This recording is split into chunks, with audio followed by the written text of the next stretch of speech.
future. It is a declining basin in the North Sea. They're making that transition as companies already. We need to be making sure we've got pace in this. That is the big issue. That means we need regulatory change, we need investment. That's what GB Energy is there to do. The National Wealth Fund is making investments as well. We've seen that £600 million investment made in Scottish Power for the infrastructure. Things are starting to happen. We need to make sure we've got cross-party support to get it happening.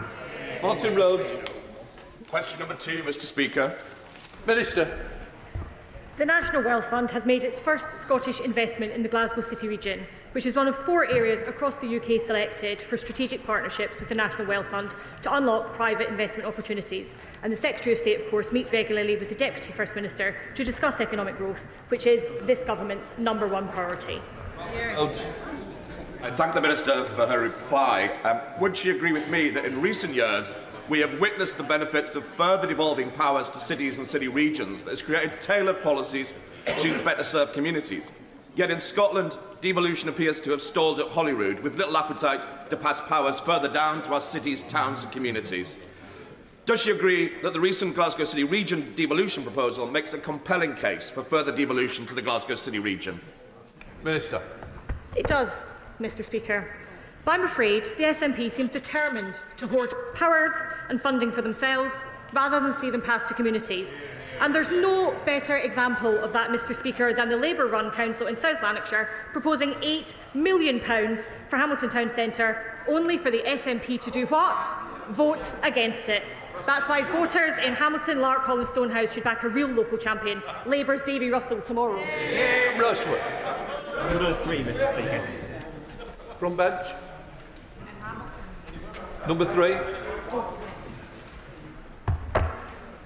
With your permission, Mr Speaker, I'll answer questions 3 and 12 together. I'd like to start by thanking veterans for their service and their families for the sacrifices which enabled it. And, as it is Volunteers Week, can I also place on record my thanks and that of the whole House to the volunteers who do so much for our military charities. I welcome the announcement of Valour, a new programme giving veterans across the UK easier access to essential care and support. The Minister for Veterans and People is leading work across the UK Government to ensure veterans and their families have sufficient access to health, housing, employment and other forms of support. Rushworth. Thank you, Mr Speaker. I regularly speak with veterans in Bishop Auckland, and while they mostly reflect positively on their military service, they do often mention that the need to improve the homes for forces families. So will the Minister welcome this week's announcement that Labour is going to be improving 3,000 forces family homes in Scotland as part of a £1.5 billion investment, and does she agree with me that all those who serve our forces in this United Kingdom should have homes fit for heroes? Mr Speaker, I am pleased to join my honourable friend in welcoming the Strategic Defence Review, launched by the Prime Minister in Scotland on Monday, which included over £400 million of investment in military accommodation in Scotland. And I'm sure my honourable friend, like me, will be appalled that the First Minister snubbed a confidential briefing on that Strategic Defence Review to go campaigning in the by-election at a charity whose funding he'd already slashed. Emma Foodie. Thank you, Mr Speaker. A local charity in my area supports women veterans, and recently they were supporting a particular woman who was rehomed in general purpose supported accommodation for veterans in Scotland. A survivor of sexual violence, the accommodation was entirely unsuitable, and it actually led to her being subjected to a further sexual assault by a man who also housed there. Can the Minister assure me that the work that she is doing with the Ministry of Defence to ensure appropriate support for women veterans? Minister. Well, first of all, I'm truly sorry to hear about the experiences of my honourable friend's constituent. Support services and accommodation across the UK must reflect the needs of all our veterans, including women. That includes the provision of safe, suitable and appropriate housing. And if my honourable friend writes to me, I'll ask my honourable friend, the Minister for Veterans and People, to be in touch with her. John Lamont. Thank you, Mr Speaker. The last Conservative government had a dedicated Minister of State for veterans. The new Labour government took that, a Minister for State for veterans sitting around the Cabinet table, but that job was taken away by the new administration. So how are the interests of veterans in Scotland being raised at the Cabinet table under the new government? Minister.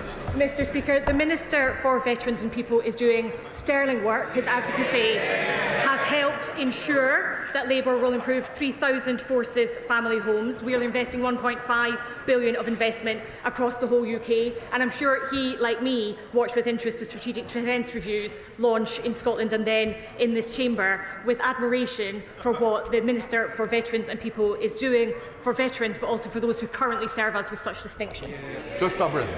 Mr. Speaker, Scotland-born veteran Betty Gallagher joined the army when she was 17, but 8 months later she was dishonourably discharged for what was referred to as lesbian tendencies.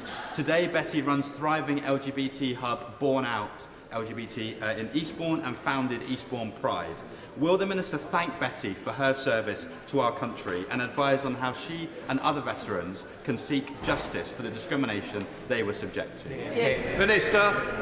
Thank you, Mr. Speaker. I'm delighted to join him in thanking Betty for all of her efforts. My honourable friend will know that there has been work undertaken as part of the review into justice for LGBT people in our armed forces, and we are pleased to commend that to the House. Christine Jardine, Liberal Democrat spokesperson. Thank you very much, Mr. Speaker, and can I associate myself with the remarks of the honourable gentleman from Aberdeenshire and Kincardine for the success of Aberdeen Football Club. The Strategic Defence Review makes it clear that housing must be a priority and the money from the sale of housing must be reinvested. But continually veterans come to me who've been discharged into homelessness. So can the Minister reassure us that it will be a vital part of making sure that houses which are sold or redeveloped are available to veterans' families? Minister. Mr. Speaker, I'm very pleased to offer that reassurance. We come to Stephen Gafford. Mr. Speaker, and I'll join with colleagues in congratulating Aberdeen FC despite the impact that had on my own beloved Dundee United. But I'd also like to congratulate Arbroath, of course, for securing the Scottish League One Championship. The Scottish Government has reinstated the winter fuel payment for up to 88,000 pension-age veterans in Scotland.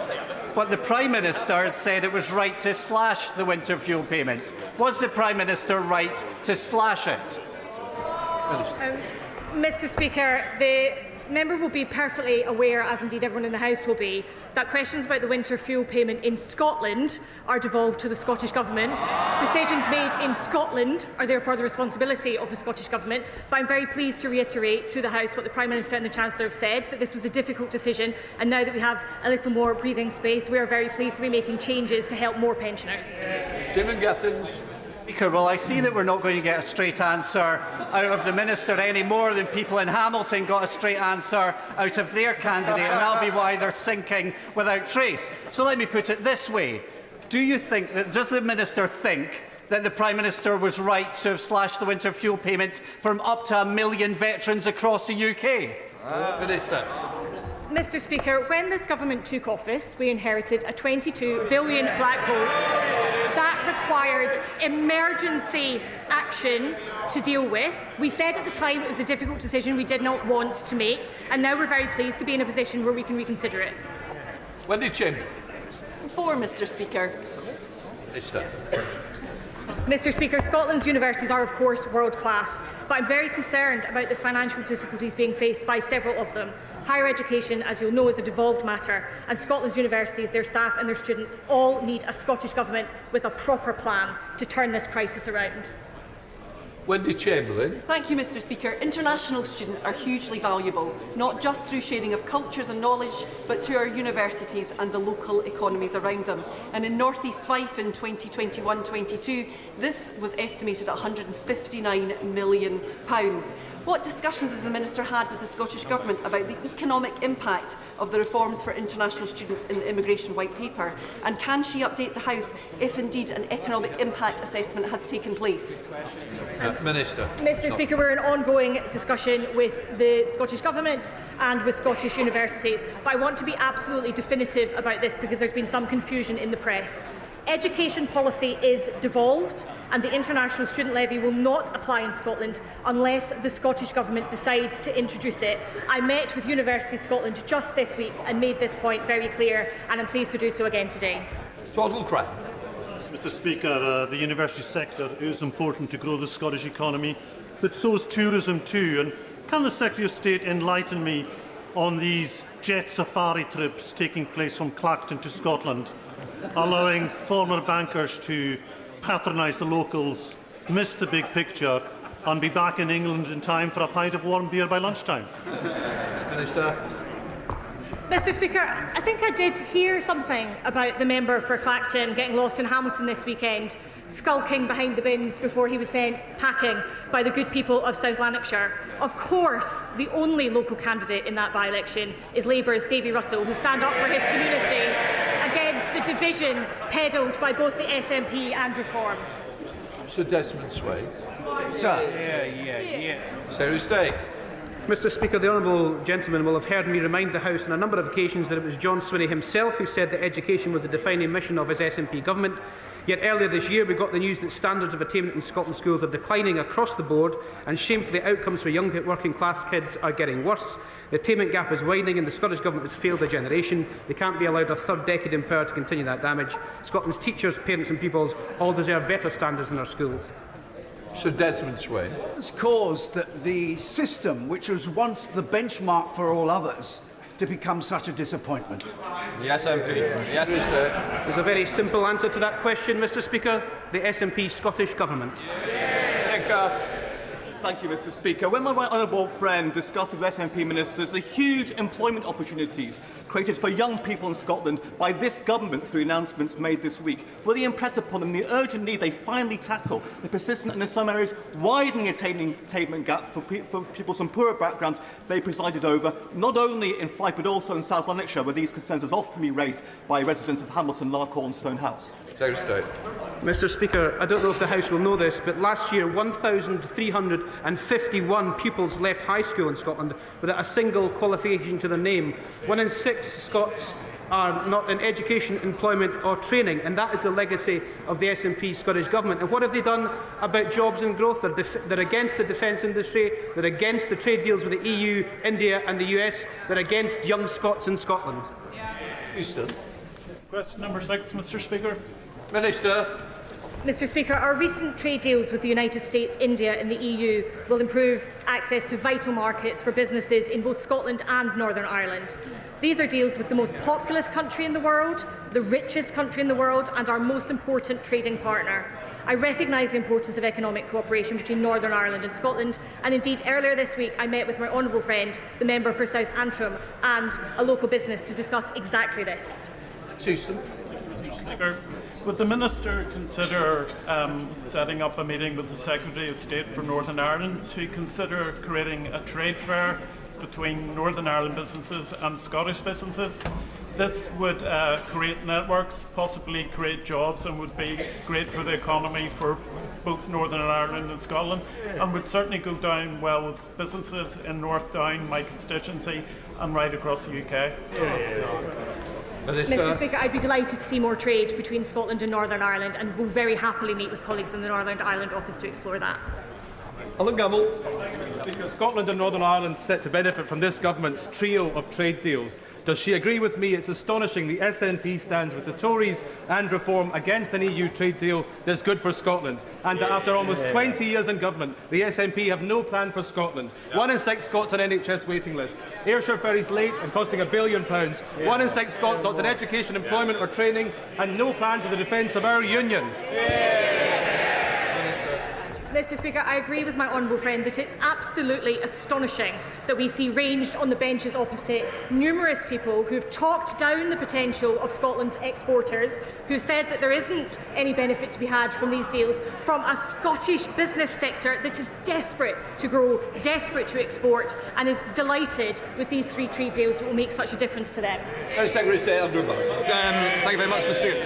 For years, Scotland's roads have been underinvested in. The A9, A96, A77, A75, all in dire need of upgrading or dualling, all delayed or even cancelled by the SNP. So in the spirit of improving economic cooperation between the nations of the UK, specifically between Scotland and Northern Ireland, given the vital importance to individuals, businesses and hauliers of the A77 and A75, can I ask, is she seeking the consequent Barnett consequentials of this morning's announcement by the Chancellor to be ring-fenced so the SNP must spend this money on improving roads in Scotland?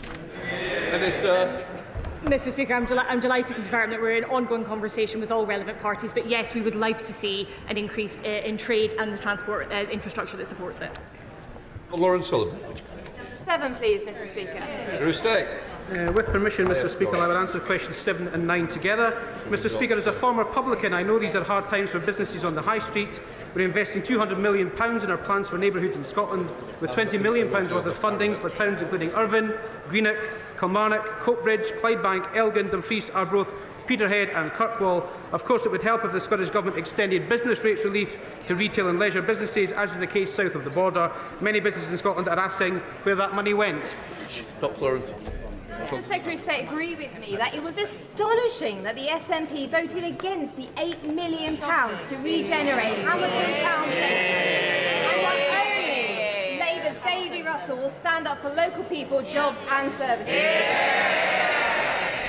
Mr. Speaker, I've bought glasses to see if I can find an ounce of credibility in the SNP's candidate in Hamilton for voting against that £8 million. The SNP candidate is a councillor from Cambuslang who stood for election twice in Rutherglen, sought selection in Shettleston and then voted against £8 million for the Hamilton Town Centre before seeking selection there. If Scotland were to elect councillors with a single transferable vote, she appears to be the SNP's single transferable candidate. Speaker, proud industrial heritage, a strong community spirit and an overwhelming feeling of being let down and underinvested in by the previous Conservative government is something which unites towns in my constituency with those across Scotland, including those in Hamilton, Larkhall and Stonehouse. In Wales, Labour's Transforming Towns programme has invested in Holywell in my constituency. Will the Secretary of State join me? Will the Secretary of State join me in asking and calling on the SNP to U-turn and to finally back Labour's plans to invest in Hamilton Town Centre? Mr. Speaker, what a wonderful representative the Honourable Lady is to her constituency, and I couldn't agree with her more.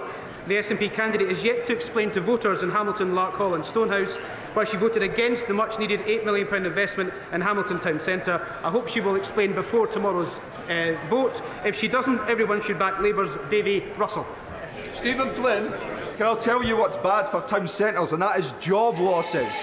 On the watch of this government, Robert Gordon's University have been forced to publish a report which outlines that there could be 400 job losses in the North Sea every 2 weeks. That is a Grangemouth type shutdown every 2 weeks. How many jobs have to be lost in my constituency for his government to act?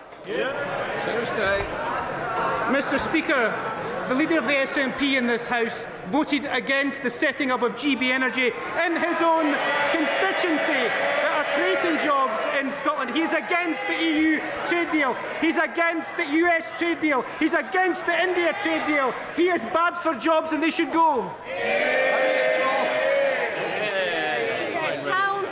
Across North East Scotland, such as Aberdeen, Inverurie, Kintore, Ellen in my constituency, they are all going to need regeneration in the future if his government keeps decimating the oil and gas sector. The best thing he can do, that his government can do for the North East of Scotland, is to allow new licences and cut their increase to the EPL. Will he commit to doing this? Otherwise, more and more money will need to be put into North East Scotland to regenerate our towns in the future. Mr. Speaker, it's this government that's putting money into Scottish towns to regenerate them. And as we keep saying from this dispatch box on a number of occasions, the oil and gas will be with us for decades to come, but the industry itself is making the transition. We have to make sure that transition happens, and it happens for the benefit of workers in North East of Scotland and all over Scotland. But it's a transition, Mr. Speaker, that I'm not even sure the Honourable Lady or the party opposite actually now back. Annalise Midgley. Question number 8, please, Mr. Speaker. Secretary of State. Mr. Speaker, following the spring statement, it was confirmed that the block grant for Scotland this year was a record £50 billion. No thanks to the SNP and Reform, Mr. Speaker, who both voted against this massive funding boost for Scotland and who scrapped the Barnett formula that it delivered it. Despite that record funding, the SNP still have no plan to get waiting lists down, with 1 in 6 Scots still stuck on NHS waiting lists and educational attainment gap growing by the day. Annalise Midgley. Thank you, Mr. Speaker. Despite the record funding provided by the Labour government, the SNP plan to downgrade the neonatal intensive care unit at Wishaw General, which could force the families of sick babies to travel as far as Aberdeen for treatment and support.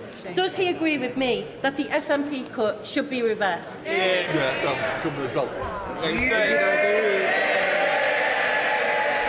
Mr. Mr. Speaker. As the father of an 18-week-old daughter, I'm absolutely horrified by these proposals, and I know it will be causing anxiety for families across Lanarkshire. That's why it's so disappointing to see the SNP candidate in the Hamilton by-election back these plans to downgrade the Wishaw neonatal unit. The way to send a message to the SNP that this is unacceptable is to vote for Davy Russell tomorrow in the Hamilton, Larkhall and Stonehouse by-election. David Smith. Mr. Speaker. Minister. Mr. Speaker, the Chancellor's autumn budget delivered the biggest settlement in the history of devolution for the Scottish Government. 50 billion. I want to see that cash reach the frontline services which have suffered years of cuts under the SNP. And that record settlement is only possible because of the Barnett formula, something opposed not only by the Scottish Nationalists, but also the member for Clacton, whose reform circus was sent packing from Hamilton this week. David Smith. Mr. Speaker, the largest ever devolution settlement of $50 billion is great news for Scotland and its local authorities. But under the SNP, there are 840,000 cases on NHS waiting lists. This affects people in my constituency in North Northumberland, many of whom use cross-border healthcare and dental services. So, does the Minister agree with me that the SNP needs to sort itself out and start delivering change to the NHS as Labour is in England? Minister. Mr. Speaker, I could not agree more. In England, waiting lists have fallen since Labour came to office less than a year ago, while in Scotland they continue to rise, and now we see nearly 1 in 6 Scots waiting for treatment. John Swinney has, in total desperation, announced this SNP government's 5th recovery NHS plan in less than 4 years. But the reality is patients, staff, and we all know Scotland desperately needs a new direction. Before we start Prime Minister's questions, I'd like to welcome in the gallery the Speaker of Bahrain and his delegation. A big welcome to you. We now come to Prime Minister's questions. Clive Efford. Number 1, Mr. Speaker. Prime Minister. Thank you, Mr. Speaker. Today we're investing £15.6 billion in transport infrastructure of the North and of the Midlands. Mr. Speaker, we're decisively turning the page on a failed economic model of low investment, and we're backing the talent and prospects of the whole country. And over coming weeks, we'll set out plans for further investment and renewal. Mr. Speaker, our strategic defence review shows this government will never gamble with our national security. Through the biggest sustained increase since the Cold War, we will transform our defence, strengthen our nation and invest in jobs and industry across the United Kingdom. Mr. Speaker, this morning I had meetings with ministerial colleagues and others. In addition to my duties in this House, I shall have further such meetings later today. Clive Efford. Mr. Speaker, we all remember the glorious summer in 2012 when the world's greatest athletes came to London to compete in the Olympics and the Paralympics. It showcased Britain at its best, not just in track and field, but also as a country that can host major cultural and sporting events. Yeah. My right honourable friend has been written to by over 200 of our top athletes. Some of them are members of Cambridge Harriers that meets in my constituency, and they're calling for the government to support the bid for the 2029 World Athletics Championships to take place in London. If successful, it will lift the whole nation. If successful, it will lift the whole nation. It will inspire a generation of new athletes. It will showcase Britain on a world stage, put £400 million into our economy. What's not to like? I think the race has finished. Go on, Prime Minister. I thank my honourable friend. One of the greatest achievements of the last Labour government was that 2012 Olympics in London, and we all remember it. Can I pay tribute, given the response, can I pay tribute to the extraordinary contribution of Tessa Jowell to that Games? Agree there have been huge economic benefits of hosting major sporting events, as well as an important legacy. We come to the Leader of the Opposition, Kemibero. Mr. Speaker, 3 weeks ago, the winter fuel policy was set in stone. 2 weeks ago, the Prime Minister U-turned. Today, the Chancellor is rushing her plans because she just realised when winter is. So, on behalf of the pensioners who want to know, can the Prime Minister be clear with us here and now? How many of the 10 million people who lost their winter fuel payments will get it back? Prime Minister. Well, I'm glad to see she's catching up with what happened 2 weeks ago. Mr. Speaker,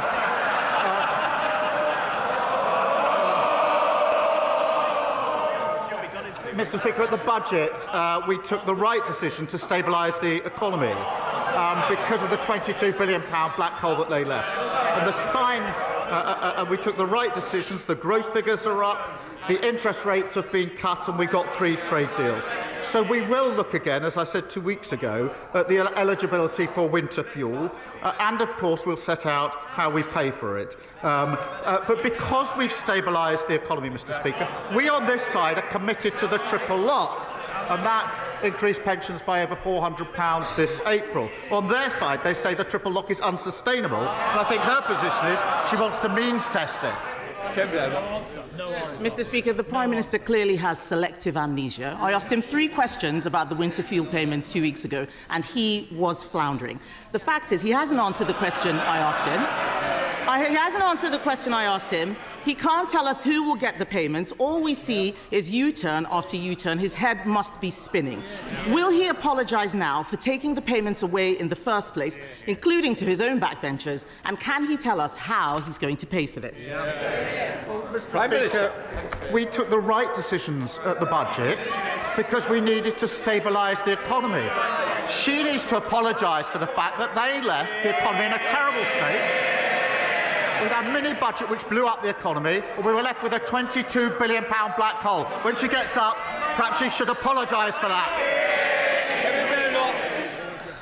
Mr. Speaker, the OBR has said there was no such black hole. He's just given away £30 billion for the Chagos Island. That's his black hole. He hasn't stabilised the economy. Borrowing prices are higher now than any time in the last Parliament. He has not stabilised the economy. He has no clear answers on what he's doing. It's just chaos, chaos, chaos. He keeps making announcements with no detail. So let's move to another area of confusion. Can we get a simple answer? Will the government keep the 2-child benefit cap?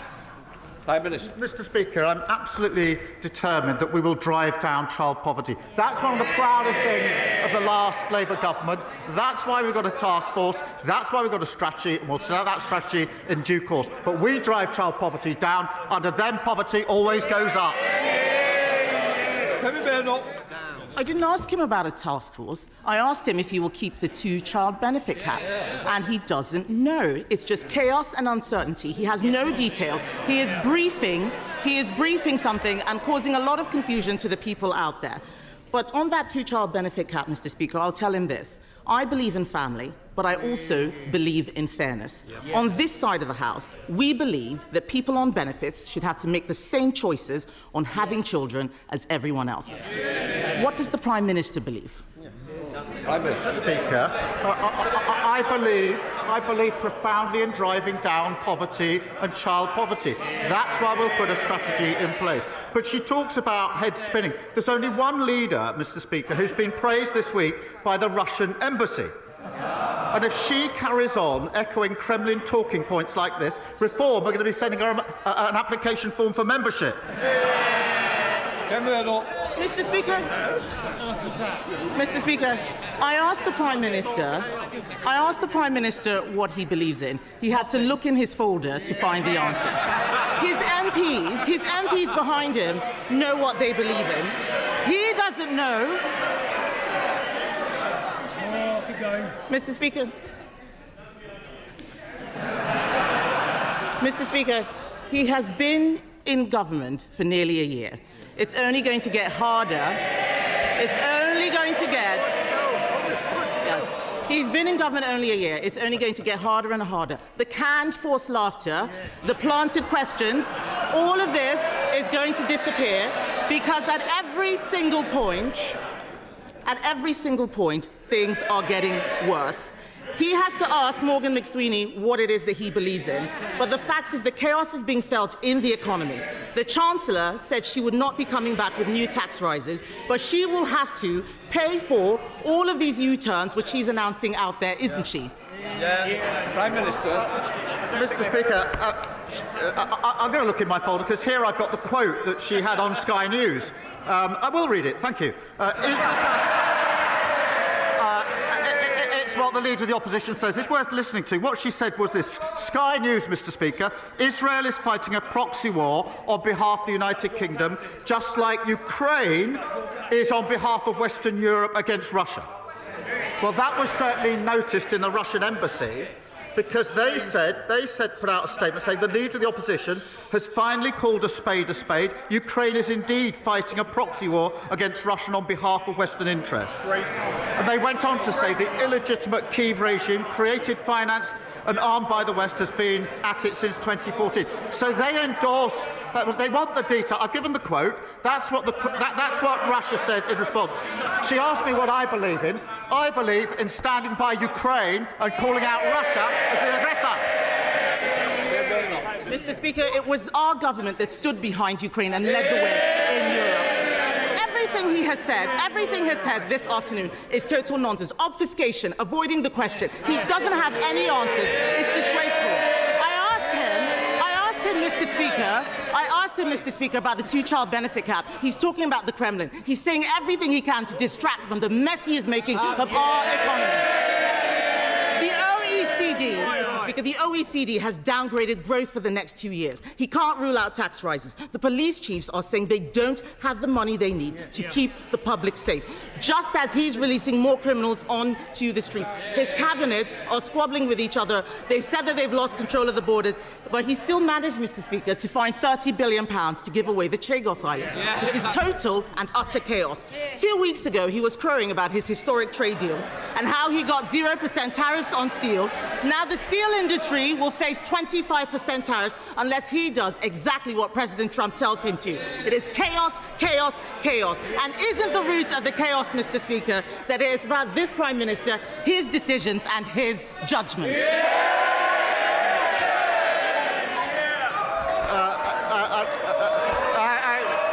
The only advice, Mr. Speaker,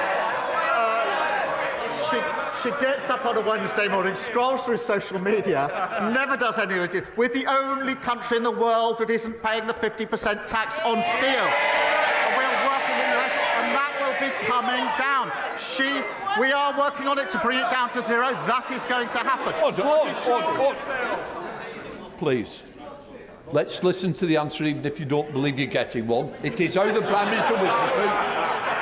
What did she opposes the US deal, she opposes the India deal, she opposes what we're doing with the EU, and she opposes Diego Garcia. That's a vital intelligence and strategic capability. Absolutely clear that legal uncertainty would compromise that capability in a very short time.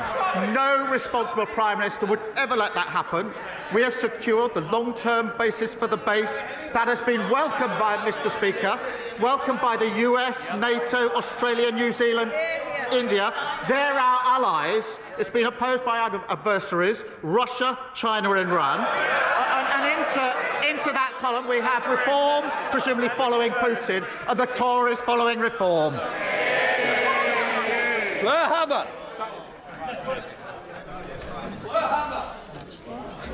Anyone who saw the 6-year-old girl fleeing the flaming shelter where her family were killed by an Israeli airstrike will carry those horrific images with them forever.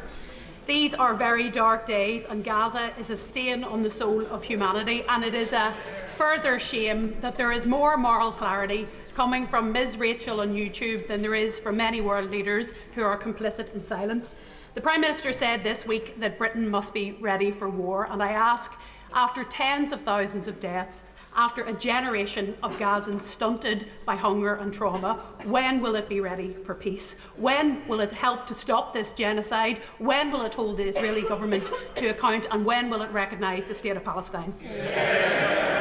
Well, Mr. Speaker, I'm grateful to her for raising this, and she's absolutely right to describe this as dark days. And Israel's recent action is appalling and, in my view, counterproductive and intolerable.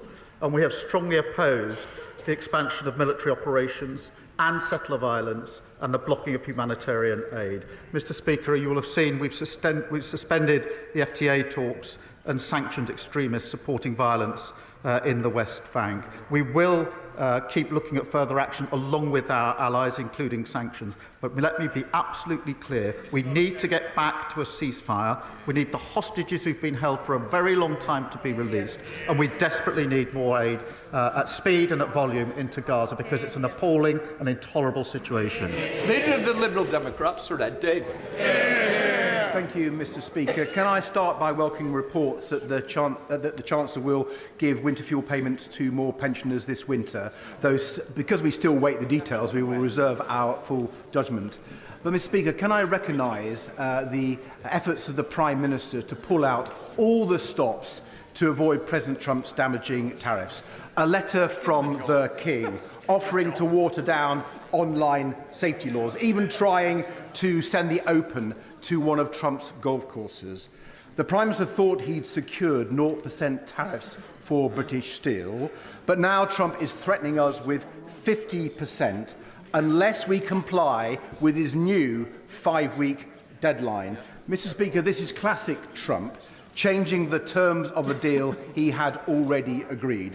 Does the Prime Minister share my fear that nothing will stop Trump messing the UK around, short of bunging a few £100 million into his Trump coin? Prime Minister. Mr. Speaker, we have a deal, we're implementing it, and within a very short time I'm very confident we will get those tariffs down in accordance with the deal. And I'll come back to him and update the House in due course, and I think the House will be very pleased at the outcome of that. But because of the approach... No, wait. This is zero tariffs on steel, and he says, no, they wouldn't. Well, let's come back to this in just a couple of weeks when we've implemented it. But they obviously don't want this. We back steel, Mr. Speaker, on this side of the House. They laugh at attempts to back steel on their side of the House, and that's a big part of the problem. David. Well, Mr. Speaker, I had hoped the Prime Minister would be now beginning to see the sort of man that Trump is and start getting tough on him. So we will come back to this issue. But moving on, Mr. Speaker, I welcome the remarks of the Prime Minister on Gaza, because I'm sure all of us are appalled by the latest scenes. Starving people desperate for food, water and medicine met with chaos and violence. The US-Israeli programme is clearly failing. And nothing short of lifting the full blockade on aid will do. But given the Netanyahu government refuses to do that, will the Prime Minister take more decisive action today? Will he push at the United Nations Security Council for humanitarian corridors to get the desperately needed aid urgently into Gaza? Minister. Can I give him my assurance, because this is a very important issue, that we are working at pace with our allies on that very issue to take whatever measures we can to get that humanitarian aid in. We've been doing that intensively over recent weeks, and I can give him my assurance we'll continue to do that, because that aid needs to get in at speed and at volume, and he's absolutely right about that. Ruth Jones. Thank you, Mr. Speaker. It's been over 2 decades since the Labour government banned the cruel practice of fur farming. But the job is not done. Real fur and fur products are still being imported into the UK. This week, I delivered a petition to Number 10 with over 1 million signatures calling for a fur-free Britain. My private member's bill would do exactly that. So does my right honourable friend agree it's time to close the loopholes, ban the import and sale of real fur, and finally put the fur trade out of fashion? Prime Minister. Can I thank her for her campaign? I know the Environment Minister will have heard her representations.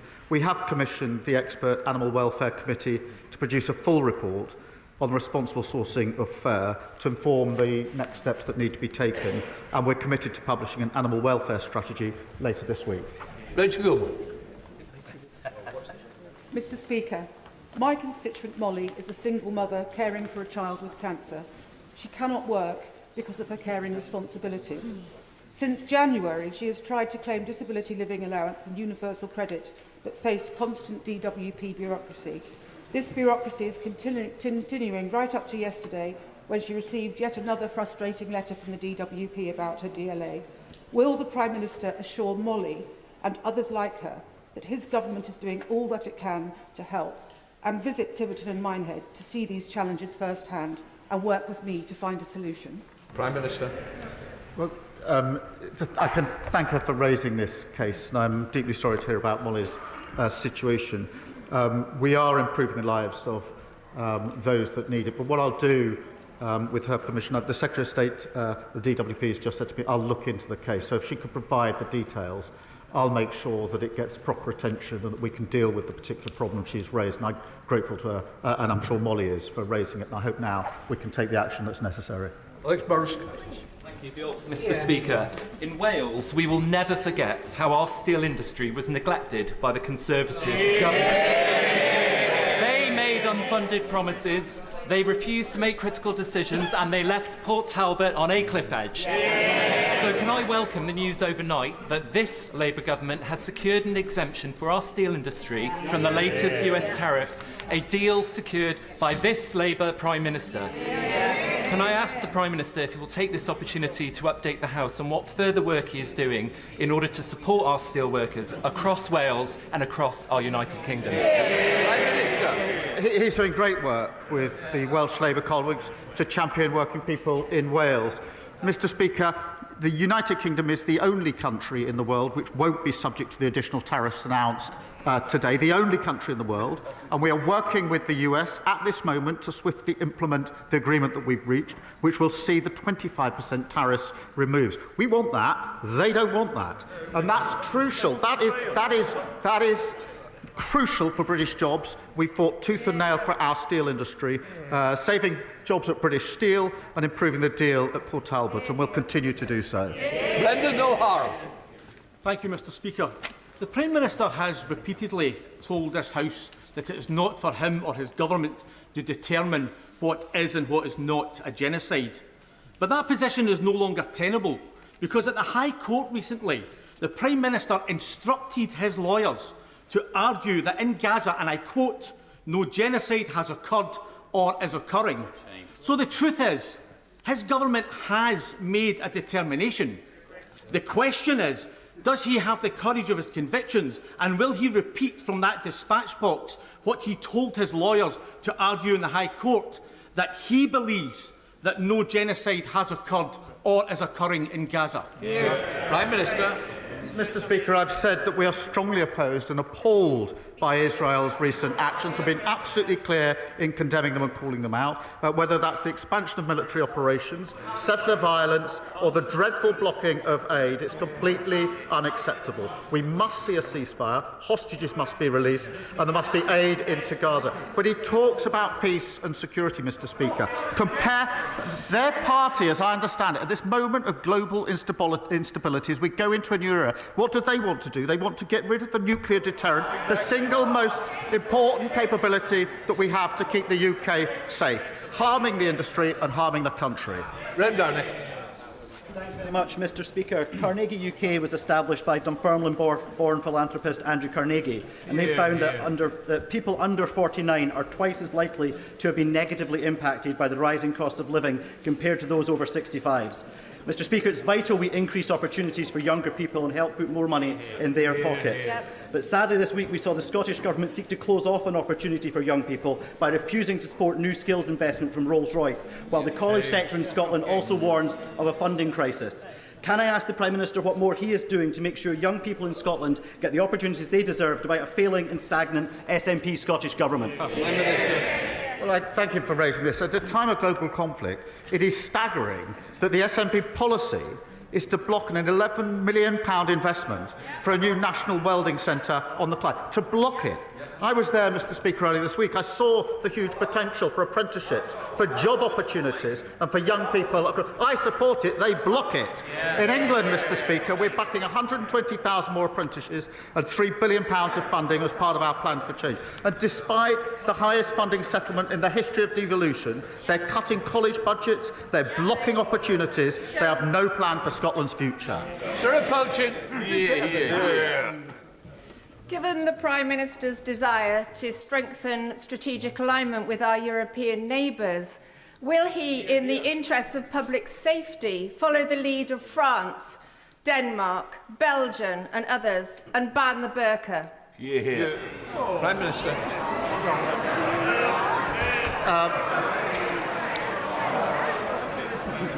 Can I welcome her to her place?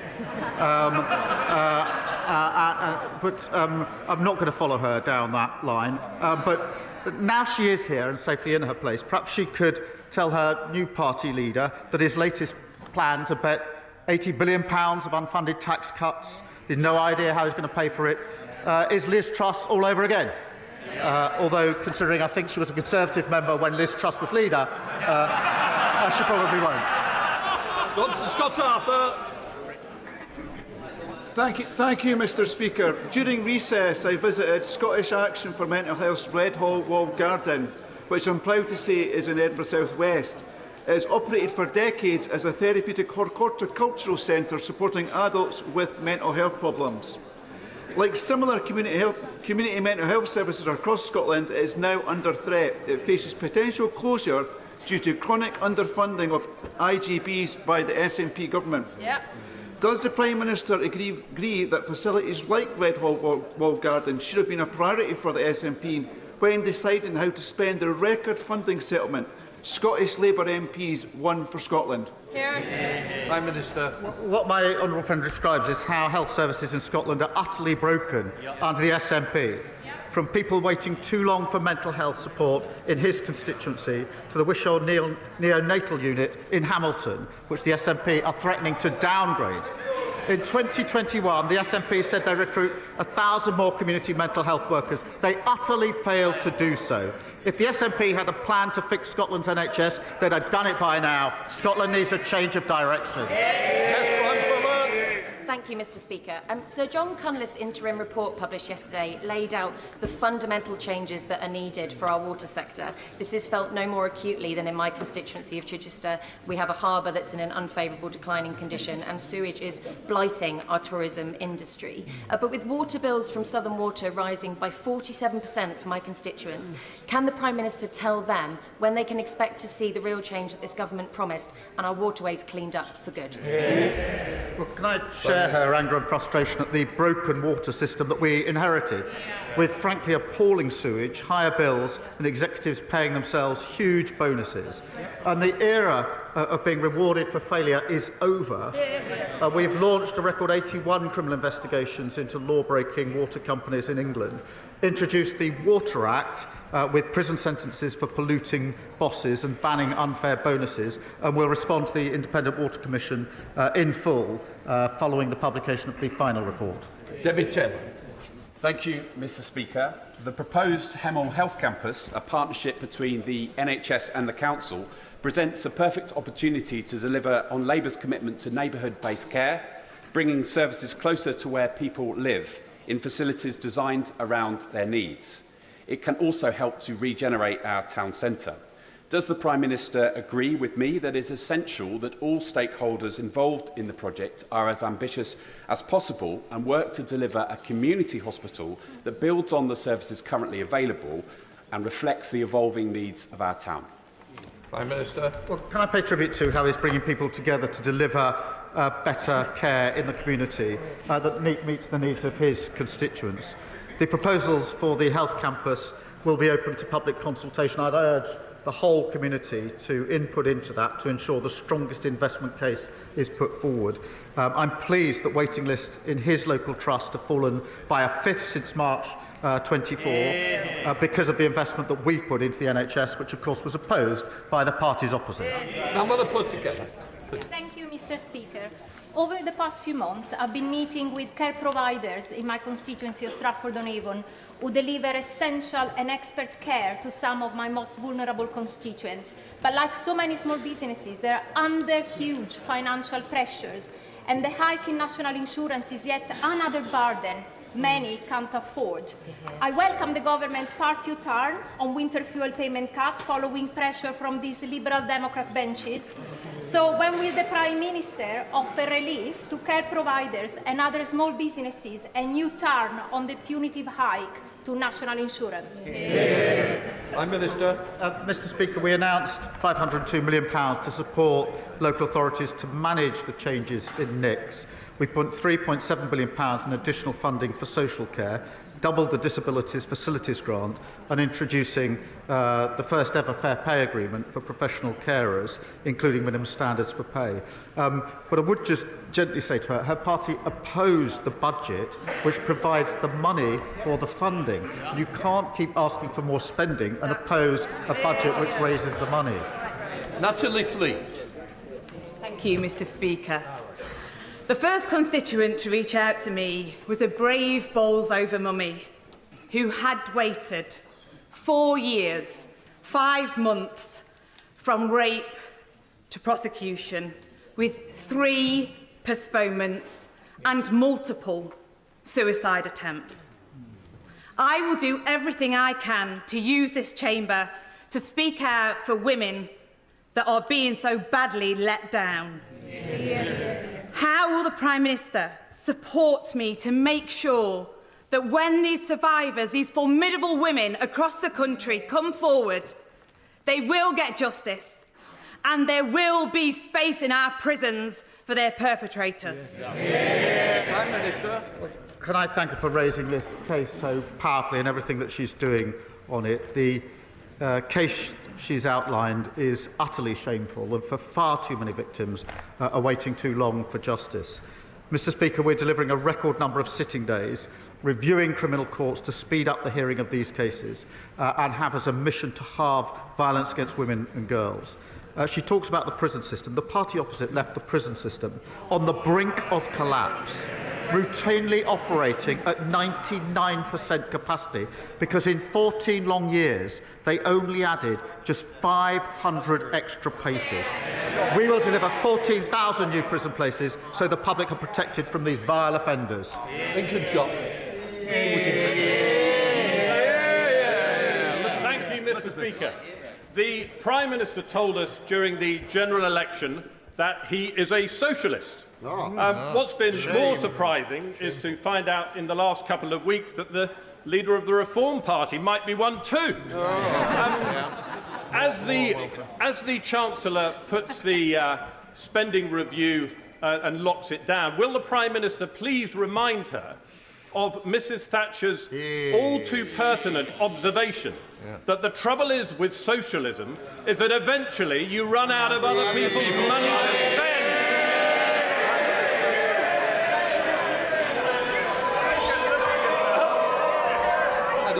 Was it Kwasi Kwarteng that he replaced?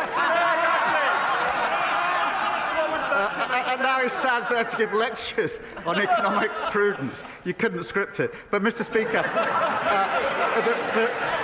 the difference between the Labour government and the parties opposite Reform is we believe in properly costing our plans. They've got £80 billion worth of unfunded commitments. Liz Truss 2.0.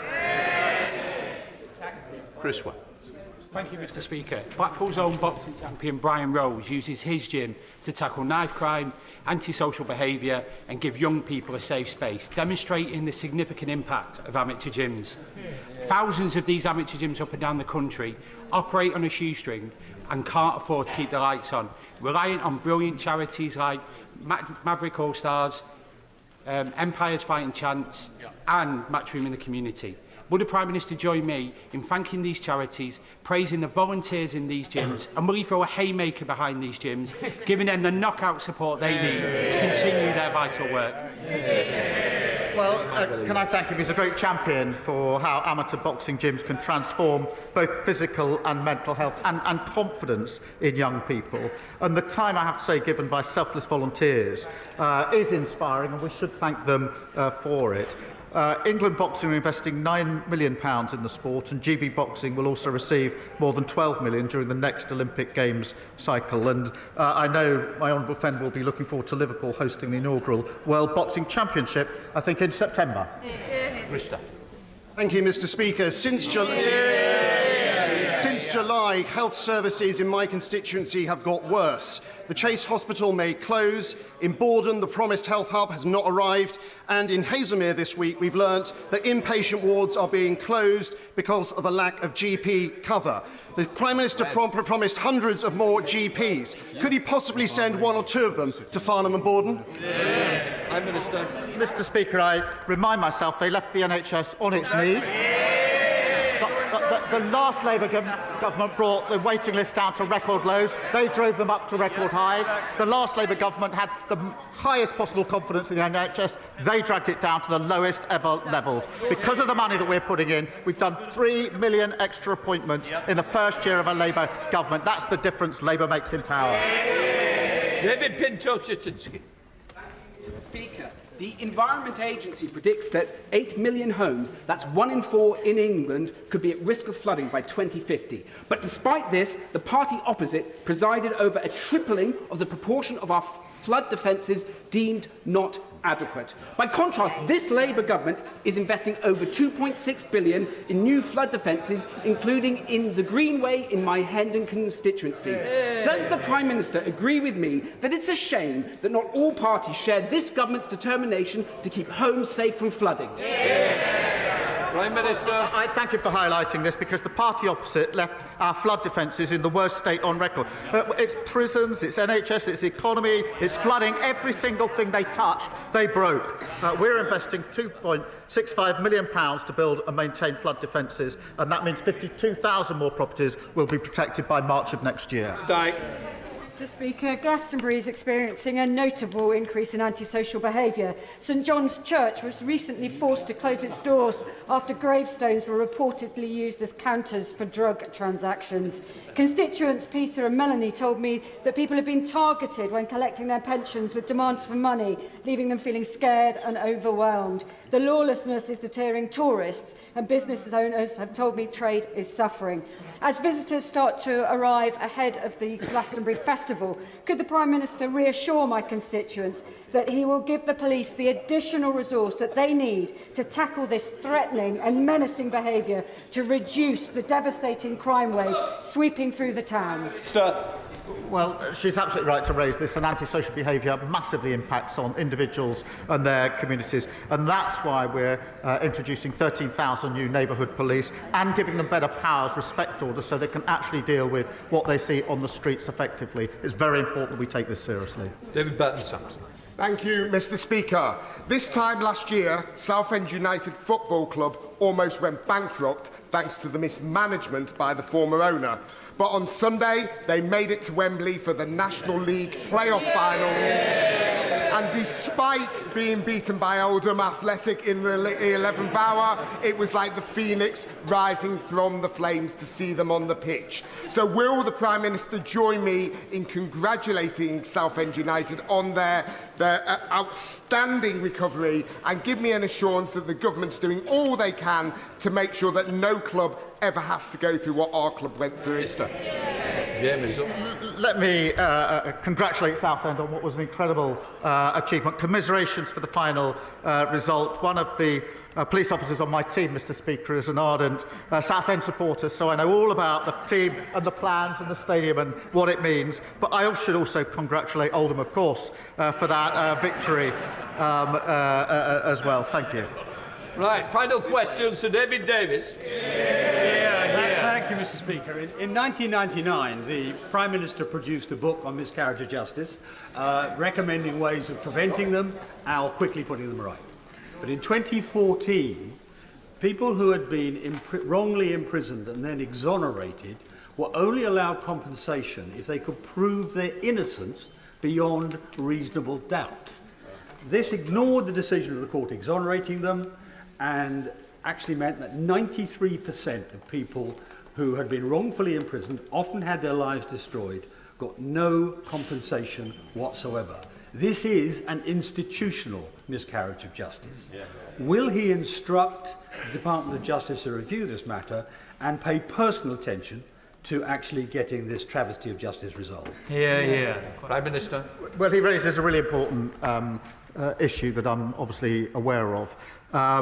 It is right that victims of miscarriage can apply for compensation and appropriately do so, and I'll take away what he says and have it looked at.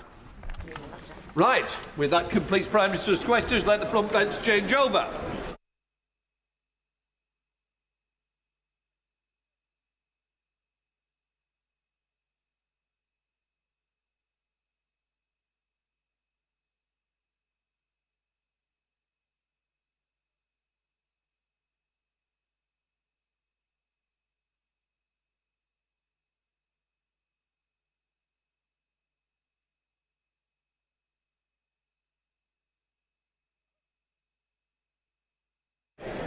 Point of order. Can the honourable gentleman find a seat, please? Can't just stand there and just have a conversation. Point of order, Jesse Norman. Thank you very much, Mr Speaker. Mr Speaker, this House and indeed the viewing public have just been treated to the very unfortunate spectacle of a Prime Minister who is completely unwilling to answer questions from the Leader of the Opposition.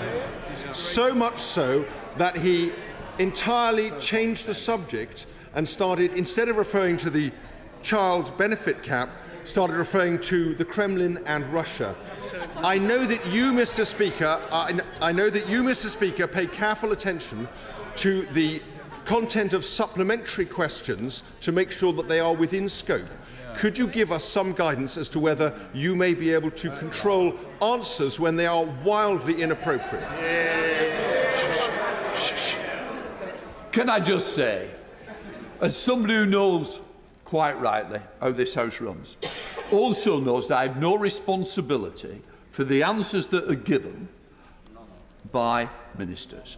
What I would say is put his point on the record, but I've been in this House since 1997, and I can honestly say, and we both can honestly say, the scope has always been that we've always questioned the answers whoever has been at that dispatch box. So nothing has quite changed, but the point is on the record. Right. Let us now move to the first of the statements. We call on the Secretary of the Treasury, Darren Jones. Thank you, Mr. Speaker. With your permission, I would like to update the House on the government's work to boost growth across the United Kingdom. As the Prime Minister set out in the Plan for Change, economic growth is the #1 mission of this government. It is key to delivering on the government's goals: higher wages for working people, delivering economic and national security, and investing in our public services. Mr. Speaker, we are already making progress. The most recent figures showed that the United Kingdom was the fastest growing economy of any G7 country in the first quarter of the year, and that real wages have risen more since July 2024 than over the first 10 years of the previous Conservative government. But we are keenly aware, Mr. Speaker, that this progress must be widely felt in every part of the country. As such, our plans for regional growth will be hardwired into the spending review and infrastructure strategy, which will be set out in more detail in the coming weeks. This investment will be targeted squarely at the renewal of Britain and fixed on the priorities of working people, delivering on the promise of change, improving lives and communities across the country. This morning, the Chancellor set out her next steps for nationwide growth in a series of speeches across the North and the Midlands, and I am pleased to update the House on those announcements now. A key part of the government's growth mission is the view